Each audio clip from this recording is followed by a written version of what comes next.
Hello friends, इस video में हम बात करने वाले हैं पाइथन डेटा स्ट्रक्चर सेट्स के बारे में। सबसे पहले तो समझते हैं क्या डिफरेंस है सेट्स में और हमने जो अभी तक डेटा स्ट्रक्चर्स देखे लिस्ट और टपल्स में। सबसे पहला डिफरेंस सिंटैक्स में है। जैसे कि हम अभी तक स्क्वायर ब्रैकेट्स का यूज़ कर रहे थे लिस्ट के लिए या राउंड ब्रैकेट्स का यूज़ कर रहे थे टपल्स के लिए, बट सेट्स जैसे मैथमेटिक्स में डिफ़ाइन करते हैं वैसे वैसे ही हमें यहाँ पे भी डिफ़ाइन करना है कर्ली ब्रैकेट्स का यूज़ करके। सबसे पहले हम कोशिश करते हैं एम्प्टी सेट क्रिएट करने की। यहाँ पे आप देख पा रहे हो empty set is equal to opening curly bracket closing curly bracket and then we are trying to print the type of this particular empty set, and if we check the output then it's saying class is dictionary। यहाँ पे क्या दिक्कत आ रही है, अगर हम ऐसे empty set create करने की कोशिश कर रहे हैं तो वो डिक्शनरी क्लास ले रहा है ना कि सेट। तो इसके लिए हमें क्या करना पड़ेगा, एक सेट कंस्ट्रक्ट करने की दूसरी जो मेथड है सेट फंक्शन की उसका यूज़ करना पड़ेगा। तो यहाँ पे क्या किया हुआ है, जैसे कि आप देख पा रहे हो S0 is equal to set और यहाँ पे मैं कोई आर्गूमेंट पास नहीं कर रहा हूँ, तो ये by default empty set generate होगा। और अब अगर मैं इसको प्रिंट करवा रहा हूँ तो आप देख पा रहे हो क्लास हो गया सेट। ये सही तरीका है अगर आपको एम्प्टी सेट क्रिएट करना है तो। और यहाँ पे ये सेट फंक्शन के अंदर आप दूसरी कोई आर्गूमेंट भी दे सकते हो, ज़रूरी नहीं कि आप एम्प्टी सेट ही रखो। यहाँ पे आप कोई लिस्ट भी दे सकते हो, ये सेट फंक्शन उसको सेट में कन्वर्ट कर देगा। एंड जो बेसिक डेफिनेशन है वो सिमिलर ही है। लिस्ट और टपल्स के केस में भी हमने यही देखा है कि उनका पर्पस है it's a single variable use to store multiple items. Same चीज़ यहाँ सेट के केस में भी है, मल्टीपल आइटम्स आप इसमें स्टोर करवा सकोगे। बट जैसे मैथमेटिक्स में यूजुअली होता है कि सिमिलर डेटा टाइप के आइटम ही आप रखते हो, वैसा कोई रिस्ट्रिक्शन यहाँ पे नहीं है। जैसे कि आप देख पा रहे हो S3 में हमने आइटम इंटीजर भी रखा हुआ है, फ्लोट भी रखा हुआ है, देन स्ट्रिंग भी रखी हुई है। तो ऐसा कोई रूल नहीं है कि आपको मतलब एक टाइप की आइटम ही सेट में रखनी है। एंड सेट को जैसे मैथमेटिक्स में बोलते हैं वैसे ही वेल डिफाइंड स्ट्रक्चर है। वेल डिफाइंड मतलब कोई भी एलिमेंट आप कोई भी एलिमेंट के लिए आप बता पाओगे कि वो एलिमेंट एक्चुअल में ये सेट के अंदर है या नहीं। For example 6 belongs to S2 अगर हमें चेक करना है तो हम चेक कर सकते हैं और हम बोल पाएंगे 6 does not belong to set S2, 3 belongs to set S2। वो बेसिक डेफिनेशन यहाँ पे भी फॉलो हो रही है। अब आगे देखते हैं क्या डिफरेंस है। पहला डिफरेंस, अभी तक हमने जो डेटा स्ट्रक्चर्स देखे वो ऑर्डर्ड थे, लिस्ट ऑर्डर्ड था, टपल्स भी ऑर्डर्ड थे, बट सेट आइटम्स जो है वो अनऑर्डर्ड है। अनऑर्डर्ड का मतलब है कि अभी हमारे पास कोई इंडेक्सिंग वैल्यू नहीं रहेगी, इंडेक्स 0 पे ये एलिमेंट है, इंडेक्स 1 पे ये एलिमेंट है, ये नहीं रहेगा हमारे पास। और दूसरा जो डिफरेंस है, सेट्स जैसे मैथमेटिक्स में होता है वो वैसे ही यहाँ पे भी डुप्लीकेट्स वैल्यू अलाउड नहीं है। मल्टी सेट की बात नहीं कर रहा हूँ मैं, नॉर्मल जो ट्रेडिशनल सेट्स होते हैं उसमें डुप्लीकेट वैल्यूज अलाउड नहीं होती है। Even if you are adding one particular item multiple times it will appear exactly once in the outcome. Let's see this. यहाँ पे क्या किया हुआ है हमने, S1 में 1 2 3 4 और 5 रखा, फिर 6 रखा और फिर 5 एक और बार रख दिया।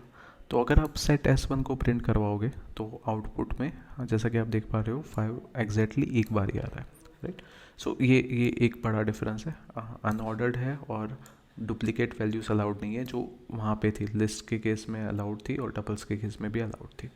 और दूसरा है अनचेंजेबल। अनचेंजेबल का मतलब यहाँ पे क्या है कि जो ऑलरेडी आइटम्स हैं उसको आप चेंज नहीं कर पाओगे, but you can remove items and you can add new items. यहाँ पे अनचेंजेबल का मतलब ये। और दूसरा तो मैंने ऑलरेडी आपको बताया कि इंडेक्सिंग यहाँ पे नहीं है। और आप जब उसको प्रिंट करवाओगे तो ज़रूरी नहीं है कि वो हर बार एक ही ऑर्डर फॉलो करे। जैसे कि मे बी इसको मैं फिर से एक बार रन करूँ तो ज़रूरत नहीं है 1 2 3 4 इस केस में आ रहा है, बट वो 6 5 4 3 2 1 भी आ सकता है, क्योंकि order does not matter in the case of sets. फिर ये है प्रॉपर्टीज सेट्स की। तो फिर क्वेश्चन आता है इसको यूज़ कहाँ पे किया जाए, मतलब कौन से ऐसे एप्लीकेशन है जब आप लिस्ट या टपल्स का यूज़ ना करते हुए सेट्स का यूज़ करें। तो ऐसी एप्लीकेशन जहाँ पे आपको डाउट है कि रिपीटेशन हो सकता है। लेट्स से मैं क्लास में जितने भी स्टूडेंट्स हैं उनका नाम का एक मुझे एक लिस्ट बनाना है। बट उसमें ऐसा नहीं है कि मैं हर एक से पूछ रहा हूँ, मैं सिर्फ 5 लोगों से पूछ रहा हूँ, 5 ही स्टूडेंट को मैंने बुलाया और उनसे मैं ये लिस्ट प्रिपेयर कर रहा हूँ। तो हो सकता है कोई एक स्टूडेंट का नाम 5 में से 3 लोग बता रहे हैं मुझे, तो मैं 3 बार एंटर करूँगा मेरे लिस्ट में, तो वो रिपीटेशन हो जाएगा, जबकि मुझे तो बस एक बार ही वो स्टूडेंट का नाम चाहिए था। तो उस केस में मैं लिस्ट का यूज़ ना करते हुए सेट डेटा स्ट्रक्चर का यूज़ कर सकता हूँ। और आगे देखते हैं।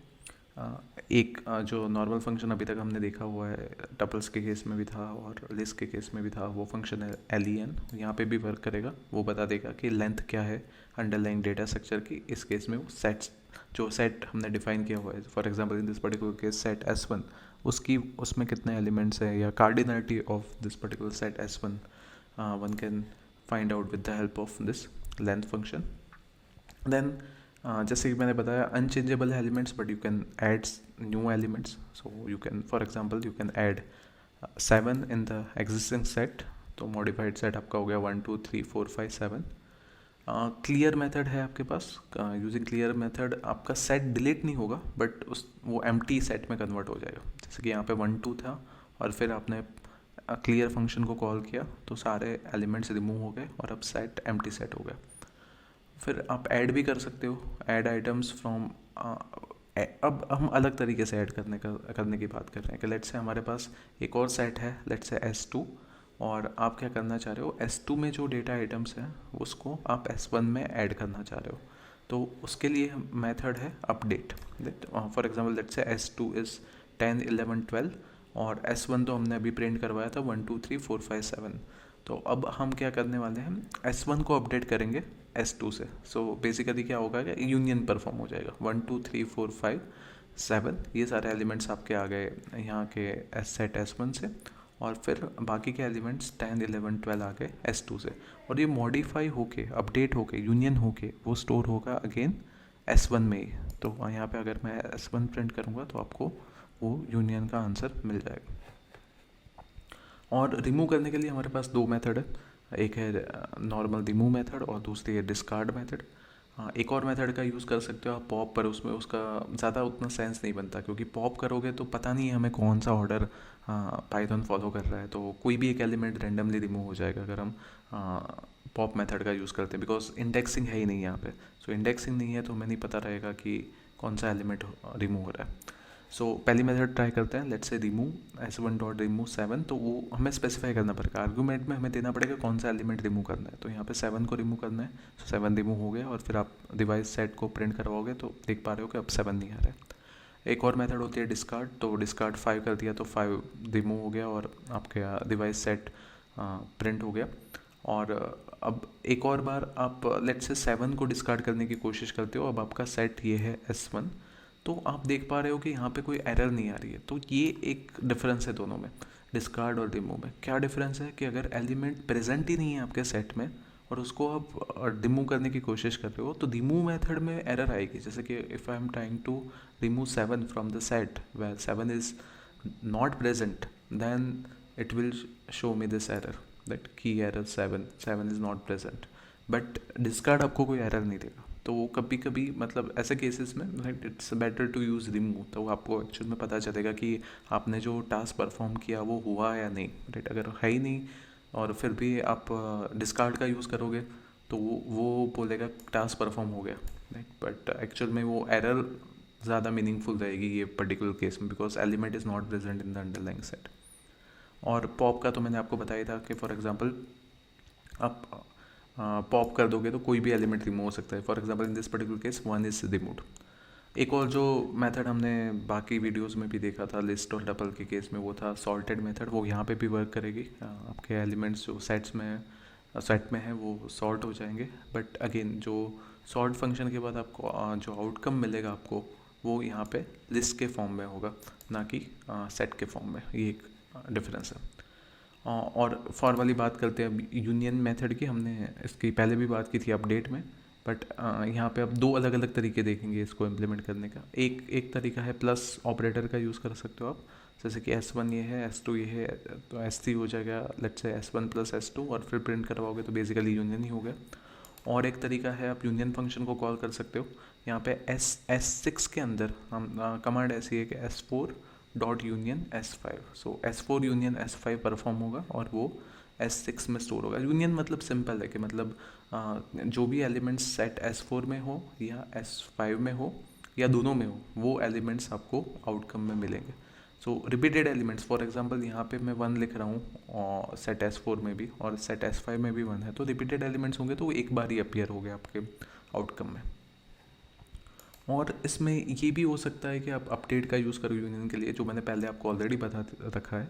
यहाँ पे क्या हो रहा है कि S4 यूनियन S5 परफॉर्म होके, सो ये बेसिकली ऐसा है कि आप ऐसा कुछ कर रहे हो, S4 is equal to S4 union S5, ये हो रहा है बेसिकली यहाँ पे मैथमेटिकली अगर हम बोले तो। ओके, सो इन समरी मतलब यूनियन परफॉर्म हो जाएगा और वो मॉडिफाई करेगा सेट S4 को ही। सो S4 यूनियन S5 परफॉर्म होगा और वो स्टोर होगा S4 में, ये डिफरेंस है। और दूसरी इंटरसेक्शन की भी मेथड है, सिमिलर मेथड, इंटरसेक्शन मेथड नाम ही है उसका, इंटरसेक्शन मेथड। सो कैसे परफॉर्म होगा, जैसे यहाँ पे S4 इंटरसेक्शन S5 परफॉर्म होगा तो एलिमेंट 1 कॉमन है, तो 1 एलिमेंट S6 सेट में स्टोर हो जाएगा। तो अगर आप S6 को प्रिंट करवाओगे तो आपको आंसर मिलेगा 1। बट यहाँ पे भी आप ऐसा कर सकते हो, अपडेट के साथ कंबाइन कर सकते हो इसको, कि जैसे कि मुझे क्या चाहिए कि S4 इंटरसेक्शन S5 परफॉर्म करना है बट आंसर मुझे चाहिए S4 में ही, तो आप कॉल कर सकते हो S4 dot intersection underscore update. So underscore update से क्या हो जाएगा कि जो आंसर आएगा S4 इंटरसेक्शन S5 का, वो S4 में ही स्टोर हो जाएगा। उसके अलावा स्टैंडर्ड मेथड्स जो सेट्स में होती है कि दो सेट्स, ऐसा भी हो सकता है कि इनके बीच में कोई कॉमन एलिमेंट नहीं है। अगर दो सेट्स के बीच में कोई कॉमन एलिमेंट्स नहीं है तो उसको डिसजॉइंट सेट्स बोलते हैं। जैसे कि यहाँ पे एक सेट में S1 2, दूसरे सेट में 3 4, और अगर मैंने कॉल किया S1 इस डिसजॉइंट टू S2 और नॉट, तो वो बताएगा ट्रू, ये ट्रू है क्योंकि दोनों में कोई कॉमन एलिमेंट नहीं है। दूसरी एक मेथड होती है इस सबसेट। इस सबसेट का मतलब है कि जो हम पहला सेट लिख रहे हैं, इन दिस पर्टिकुलर केस S1 के सारे एलिमेंट्स S2 में आ रहे हैं कि नहीं। अगर ऐसा हो रहा है तो वो ट्रू होगा, अदरवाइज फॉल्स होगा। तो ये ट्रू हो रहा है क्योंकि S1 में 1 2 है और 1 2 3 के अंदर आ ही रहा है, तो वो S1 is subset of S2, तो ट्रू हो गया। उल्टा चेक करते हैं कि S2 के सारे एलिमेंट्स S1 में आ रहे हैं कि नहीं। तो 1 2 3 है S2 में, पर S1 में सिर्फ 1 और 2 ही आ रहा है, 3 नहीं आ रहा है, तो इसलिए ये गलत हो जाएगा, तो आंसर आ गया फॉल्स। सो इसका आंसर हमेशा बाइनरी में होगा। ये 3 फंक्शंस जो है, इस डिसजॉइंट, इस सबसेट और इस सुपरसेट। अब सुपरसेट का समझते हैं। सुपरसेट का मतलब है कि weather S2 is superset of S1, तो S1 के सारे एलिमेंट्स S2 में आ रहे हैं कि नहीं, वो चेक करेंगे। अगर ऐसा हो रहा है then we can say S1 is superset of S2 is superset of S1। So check करते हैं, S1 के सारे एलिमेंट्स है 1 2 और 1 2 S2 में भी आ रहे हैं, तो ये ट्रू हो जाएगा, S2 is actually superset of S1। उल्टा चेक करते हैं, weather S1 is superset of S2 और नॉट, तो हमें ये चेक करना होगा S2 के सारे एलिमेंट्स S1 में आ रहे हैं कि नहीं। तो S2 के सारे एलिमेंट्स है 1 2 एंड 3, पर यहाँ पे 1 2 आ रहा है, 3 नहीं आ रहा है, तो ये फॉल्स हो जाएगा। एक और मेथड होती है सिमेट्रिक डिफरेंस। सो बेसिकली इसको ऐसे बोल सकते हैं mathematically, S1 union S2 minus S1 intersection S2, मतलब जो कॉमन एलिमेंट्स होंगे वो नहीं आएंगे, बाकी क्या आ जाएंगे। सो एक्सक्लूसिवली ऐसे कौन से एलिमेंट्स है जो S1 में है, यूनियन एक्सक्लूसिवली ऐसे कौन से एलिमेंट्स है जो सिर्फ S2 में है। तो यहाँ पे है 5 सिर्फ S1 में है और 3 सिर्फ S2 में है, बाकी 1 2 दोनों में है। तो इसका सिमेट्रिक डिफरेंस अगर आप कैलकुलेट करेंगे तो वो आएगा 3,5। और सिमेट्रिक डिफरेंस अपडेट का भी यूज़ कर सकते हैं, जिसमें जो आंसर आएगा वो हम एक नए सेट में ना स्टोर करते हुए S1 में ही स्टोर करेंगे। सो अंडरस्कोर अपडेट मतलब आप ये ध्यान में रखो कि जब भी आप इसका यूज़ करोगे अंडरस्कोर अपडेट का, तो आप जो दो अंडरलाइंग सेट है उसमें से किसी एक में आंसर स्टोर करवाना चाह रहे हो, तो ओरिजिनल स्टोर जो सेट्स है आपके वो डिस्ट्रॉय हो जाएंगे, मतलब उसमें से एक डिस्ट्रॉय हो जाएगा। और आगे बढ़ते हैं। सो जैसे हमने लिस्ट और टपल में भी देखा हुआ है कि we can use loop, right, just to list down the elements which are present in the underlying set. For in this particular case, let's say S1 contains 1 2 3, then we can use for loop for x in S1, we can print values of x, so 1 2 3 print हो जाएंगे। and then we can also use in keyword to check whether a particular element is present in the set or not। जैसे कि यहाँ पे if one is present if one is present in set S, then we will print yes, 1 is present in the underlying tuple. So actually 1 is in set S, so it works. So basically it's nothing but checking of membership, right, जो belongs to होता है mathematics में, वही हम check कर रहे हैं कि वेदर पर्टिकुलर ऑब्जेक्ट और element is present in the underlying set और नॉट। सो वो इफ़ का यूज़ करके और साथ में हमारा कीवर्ड है इन, उसका यूज़ करके हम पता लगा सकते हैं कि कोई एलिमेंट है कि नहीं।